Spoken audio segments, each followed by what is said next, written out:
शायद इस चैप्टर का सबसे इम्पोर्टेंट कॉन्सेप्ट है ये रेजोनेंस। I've heard कि if during a thunderstorm we play a sitar, it breaks if we are playing it at the same time when the thunder occurs. हाँ, ऐसा तब होता है जब थंडर स्टॉर्म की फ्रीक्वेंसी और हमारे सितार वाले जो भी हमने प्ले किया हुआ है उनकी फ्रीक्वेंसी मैच कर जाए। अगर मैच कर जाए तो तब ब्रेक हो सकता है।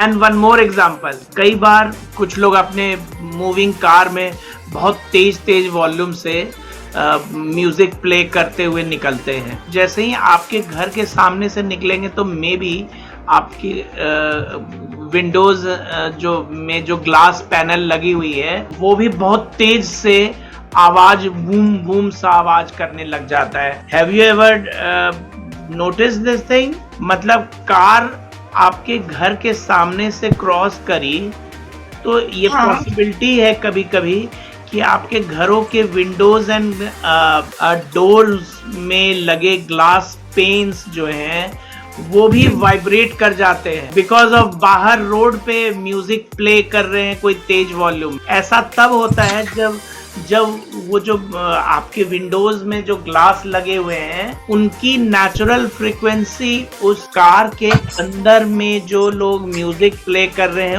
उनकी फ्रीक्वेंसी से मैच करने लग जाए, रेजोनेंस होने लग जाए, तब इस तरीके से आवाज करता है। हमारे डोर एंड विंडोज में से भी आवाज निकलने लग जाता है और इन एक्सट्रीम सिचुएशन वो ये ग्लासेस ब्रेक भी हो सकती है।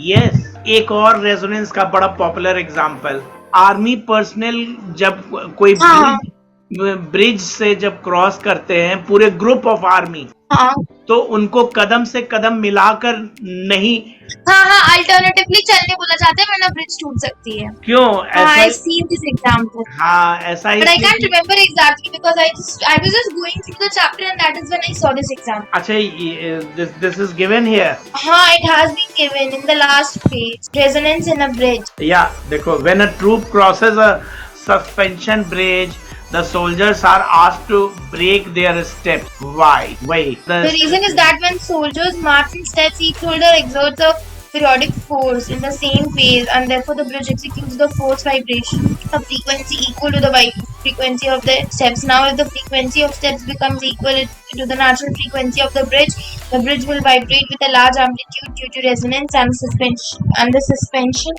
bridge may collapse. Okay, so basically when a forced vibration is of the same frequency as the natural frequency, then the body begins to vibrate with an increase in its amplitude and that is resonance. Excellent, एकदम सही बोल दिया। क्योंकि external periodic force तो आप बाहर से reinforcement ही दे रहे हो, वही रीइंफोर्समेंट की इन एग्जांपल से तो इतना तो क्लियर है ही। हाँ, यस। तो सबसे इम्पोर्टेंट बात तो पहले यही है कि resonance is a special case of force vibration. What's the condition for resonance? Yeah, it occurs only when the frequency of the force vibration and natural vibration is equal. दोनों की मैच कर जाए, नेचुरल फ्रीक्वेंसी से external periodic force की frequency match कर जाए। कि reinforcement का ही स्पेशल केस है रेजोनेंस। देखो, एक्सटर्नल पीरियोडिक फोर्स की फ्रीक्वेंसी जब मैच कर जाए तो रेजोनेंट वाइब्रेशन है, जब तक मैच नहीं कर रही है, नहीं करेगी तो तब तक वो फोर्सली वाइब्रेशन है। एंड फोर्स वाइब्रेशन की एम्पलीट्यूड कम होती है व्हाइल एक resonant vibration again because frequency match करती है then there is an increase in amplitude, so इसकी लार्ज होती है। The vibrations of the body are not in phase with the external. Obviously, जैसे ही फेज में होगा तो तभी वाइब्रेशन जो है रेजोनेंस प्रोड्यूस करने लग जाएगा और नेचुरल फ्रीक्वेंसी थोड़े देर के लिए ही लास्ट करता है बिकॉज वो तो डिसिपेटिव फोर्सेस फिर लगने लग जाएगा, जबकि these vibrations last for a long time क्योंकि आपने पीरियोडिक फोर्स सेम फ्रीक्वेंसी का अप्लाई किया हुआ है। When a troop crosses a suspension, और रेडियो एंड टीवी रिसीवर्स में भी तो होता है रेजोनेंस, तब शार्प आउटपुट आती है, clear picture and clear sound resonance के केस में ही होती है। जहां रेजोनेंस नहीं होगा तो हमें क्लियर पिक्चर या क्लियर ऑडियो नहीं मिलेगा।